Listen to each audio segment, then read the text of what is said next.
The Duke of Sussex has lost a High Court challenge against the government over a decision to downgrade the level of his personal security when visiting the UK. Virgin Radio presenter Chris Evans addressed the ruling made against Prince Harry and suggested whether the royal should fund his own security. The royal lost a legal battle over the downgrading of his security in Britain, as a judge ruled on Wednesday that the government was entitled to change the level of police protection for a royal family member no longer carrying out official duties.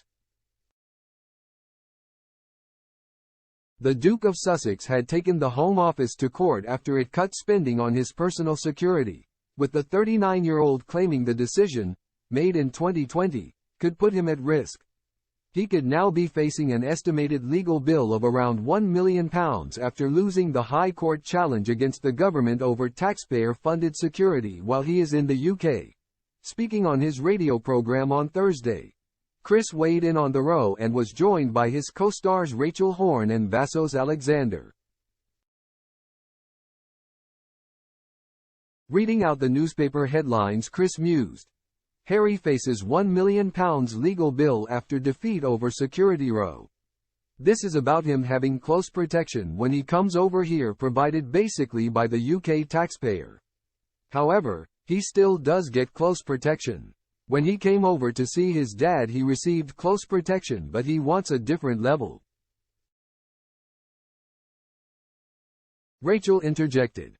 He is treated now like any other high-profile visiting dignitary on a case-by-case basis when he arrives in the country, as opposed to just always having his protection just assumed.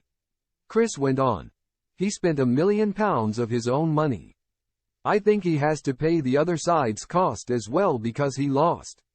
But A, how much would that extra security would have bought him anyway?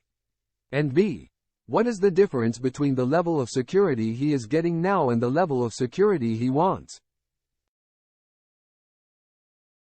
Or is it just a principle thing?